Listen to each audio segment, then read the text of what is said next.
ingredients needed for the oatmeal chocolate chip cookies are 1 stick of butter that's softened, a half a cup of brown sugar, 1/4 cup of granulated sugar, 1 teaspoon of vanilla extract, and 1 egg. We'll also need half cup plus 2 tablespoons of all-purpose flour, 1/4 teaspoon of baking soda, and a half a teaspoon of salt. Lastly, we'll be using 1 1/2 cup of quick oats and 1/4 cup of chocolate chips. So for this recipe, we're going to be using an electric mixer, but you could use 2 mixing bowls if you would like. So step 1, it says to cream together the butter, brown sugar, and granulated sugar until it's smooth. So I'm going to put my 1 stick of butter into the mixing bowl, and then I'm going to add the brown sugar and the granulated sugar to this. So here we have the granulated sugar and the brown sugar in the mixing bowl with the softened butter. Now I'm going to put this on the mixer and start to mix. So I've locked the mixing bowl into place, and whenever you're using an electric mixer, you always want to start at a low speed. So I'm going to start by putting it at the stirring speed.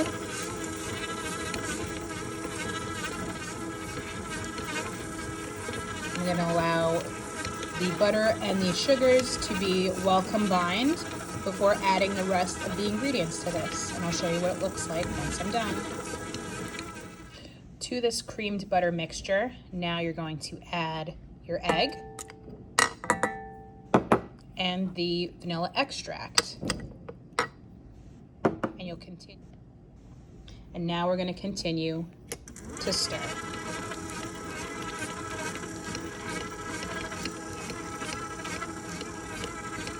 Until it's well combined. So periodically, when you're using an electric mixer, you want to use a rubber scraper to scrape down the sides of the bowl to make sure everything is getting well incorporated. So I just stopped the mixer and I'm just using my rubber spatula to scrape the sides of the bowl. I'm going to mix it a little bit more just to make sure that everything is well incorporated. So I'm going to lock it again, and I'm going to continue to stir.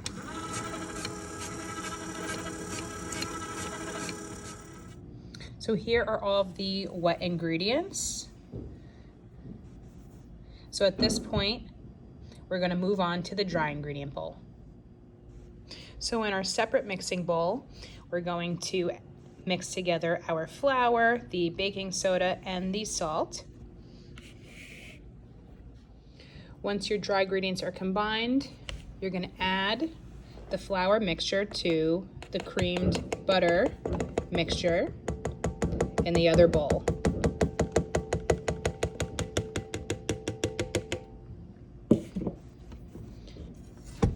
I'm going to lock the mixer into place, and again we're going to stir at a slow speed so the flour mixture doesn't spill, and I'll show you what that looks like once it's done being mixed. So again, periodically you want to use your rubber spatula to scrape the sides of the bowl to make sure everything is well incorporated.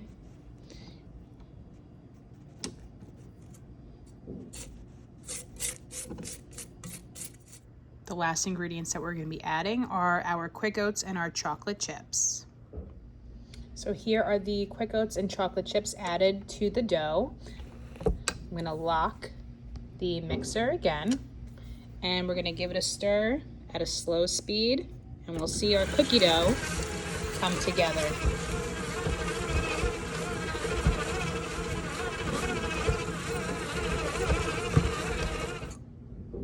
Just as I did before, you want to take a rubber spatula and scrape the sides of the mixing bowl just to make sure everything is well incorporated. Also scrape the paddle attachment and give it one last stir.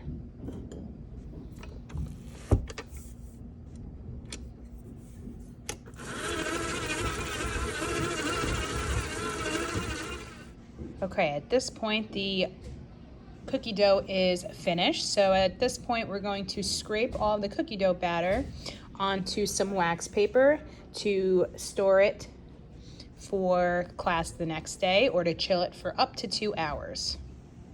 So here's all the cookie dough that I scraped from the bowl onto the wax paper, and just notice that I did my best to get all of the cookie dough, as much as I could, off of the bowl onto the wax paper. And then I'm going to fold the wax paper over the cookie dough as if I'm wrapping it up like a present. You're going to label this cookie dough with your class period and your group kitchen number. At this point, the cookie dough is wrapped like a present. We're going to put it in the fridge for class the next day, or chill it up to 2 hours in the refrigerator.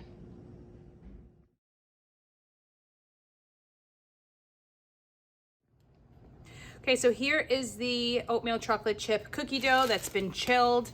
So I'm gonna unwrap this.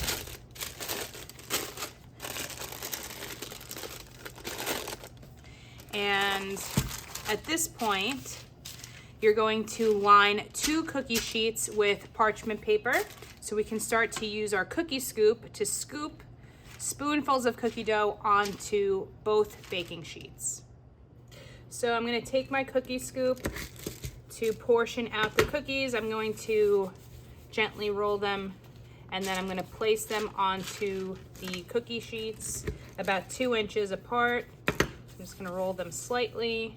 I'm gonna put them down on the cookie sheet.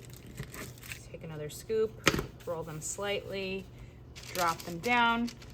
And again, you wanna put them about 2 inches apart, so you give them room to spread while they're baking in the oven.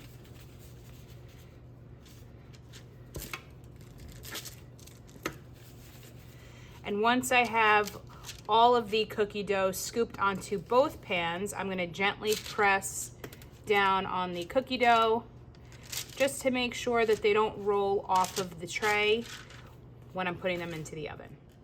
So here are all of the cookies once they're scooped and pressed down on the parchment lined baking sheets. I got about 23 cookies, and the recipe calls for about 24 cookies. At this point, we're gonna put them in the oven and allow them to bake. So we've preheated the oven to 350 degrees, and I'm going to place 1 tray of cookies on the top rack, gently pushing them in, and the second tray of cookies will go on the bottom rack, gently pressing them in. And I'm going to set my timer for 5 minutes, because we're going to bake them for 5 minutes and then switch the trays from top to bottom in the oven and bake them for an additional 5 minutes for 10 minutes total. So the 5-minute timer is up. At this point, I'm going to switch the pans from top to bottom just to ensure that the cookies are evenly baked. So I'm pushing them in gently, switching the trays. And now I'm going to set an additional 5-minute timer. So here are the oatmeal chocolate chip cookies once they come out of the oven. So these took about 10 minutes to bake in total. You're gonna let them cool for about a minute or 2 on the cookie sheet, and then you're gonna transfer them to the cooling rack to continue cooling. Once the cookies have cooled, you can split these up with your group members and enjoy.